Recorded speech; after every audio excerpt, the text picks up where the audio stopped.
What's about to happen is that we're going to have 3 more nights of the Republicans lying about Joe Biden, wanting to defund the police, wanting to ban oil fracking, wanting to take over health care, wanting to open borders, and wanting to raise taxes on most Americans, and how Joe Biden is a socialisty, communisty, Marxisty, Lenin-y kind of monster. 3 more nights of this. Ugh. If Biden or anybody in the Democratic Party wanted to do any of these things, if they actually did want to do any of those things, that dude would win this election in a landslide. But because you and I know that he does not want to do those things, it is all the more ridiculous that the Republicans are campaigning on Biden supporting these things that the people actually want, but that Biden himself has said that he will never agree to. Nevertheless, you need to prepare yourselves, folks, for the debates when Biden bellows that not only is he not a radical leftist when Trump accuses him of being one, but that he actually wants to give police more money, that he wants to continue fracking, dadgummit, that he doesn't want to change the structure of healthcare as it exists in the clutches of the insurance industry at all, that he doesn't want to dismantle those cages that those immigrants are in, let alone open the borders, and that he doesn't want to raise taxes on anyone, not even rich people. Come on, man. How weird is it that that's going to be when Biden sounds more like a Republican on the debate stage than the Republicans? It's going to be way weird, I'm telling you, but I'm just trying to prepare you for it, so gird your loins. It was obvious that the Republicans were also trying in a way to lure Black voters into the party. But like everything else they do, the GOP plan for that is really, really awful. Tim Scott saying that his family went from cotton to Congress in one lifetime really means nothing when the way your family got into Congress was by you denying that the lasting legacy of white supremacy and racism persists and still negatively impacts Black people today. And in turn, you're using your own ascension to the halls of power via that denial of racism as proof that racism doesn't exist anymore as a function of the very white supremacist system that Tim Scott claims isn't relevant. Then there was Kim Klacik, who is running for Elijah Cummings' congressional seat in Baltimore, and she's the new ambassador to Black millennials. That's what I'm calling her. And she talked about how Democrats have run Baltimore for 50 years, and they've run it into the ground, and there are abandoned buildings and liquor stores on every corner, drug addicts and guns on the street. And look, we've certainly had criticisms of Democratic misleadership that produces little opportunity through neoliberal, corporate-friendly, and tough-on-crime policies that create just these kinds of conditions. But Klasik's party offers no solutions for those problems that are any different from the GOP party line of privatization, investor-friendly bootstrapism that in the end penalizes and criminalizes the exact same neighborhoods. Basically, the Democrats and the Republicans subscribe to the same policies when it comes to us and where we live. And to get a clue about the kind of ideology Klacik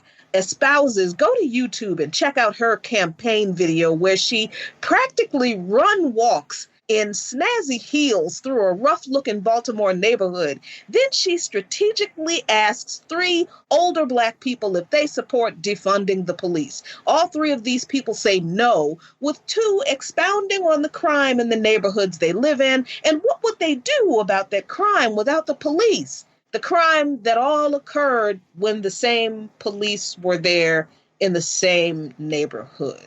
Yeah. There's no discussion in this video with any of those people about what they think their neighborhood needs, like jobs, education, healthcare, that defunding police budgets and allocating that money toward would help. But that's by design. The GOP doesn't want to have those discussions because they don't intend to provide those things to the Black people they use to decry efforts to defund the police. And Klacik's ad is slick, but it's not so slick that you can't see that it's also typically GOP level slimy. Why does anyone in the GOP think that anything Herschel Walker has to say will resonate with Black people? I don't understand where they got him from or why. Listen, classism is just as powerful a drug as racism is, and classism will sometimes have Black people with some money aligning themselves with the elements in this white supremacist system that says that their individual material success means that they are more committed to hard work and that they have better work ethics than those who do not enjoy the trappings of success, even if that material success was only possible through an outlet that is controlled by and in the same white supremacist system that rewards a few oppressed people for being exceptional in entertaining the masters.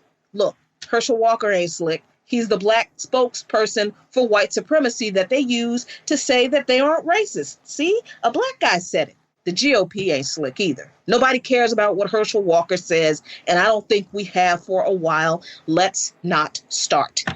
And while Vernon Jones, the Democratic congressman from Georgia, made the same point we all made about the Democrats pandering hard with their kente cloth kneeling spectacle earlier this month, this is the same guy who endorsed George Bush in 2004, co-sponsored a measure this year that would crack down on unauthorized immigrants in the Georgia state legislature, and has said of Trump that, quote, he's a man's man. He's strong. When he tells you he's going to do something, he's going to do it.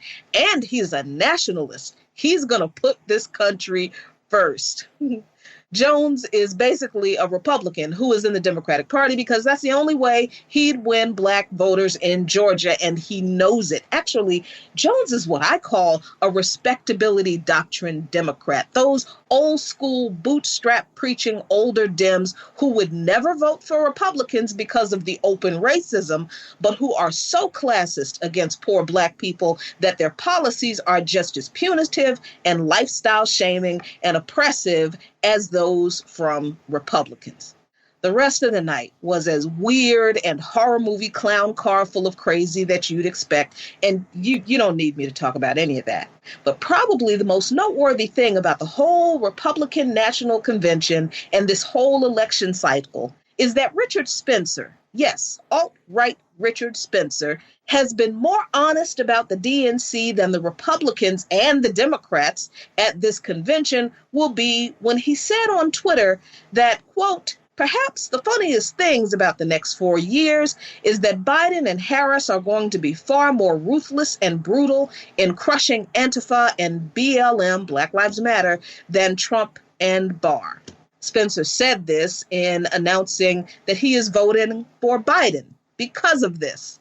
Now, let me ask y'all, how terrible a platform do you have that a right-wing nationalist is able to publicly support it without disavowing any of their ideologies?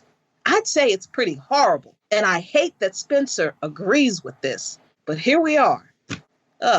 3 more nights of this.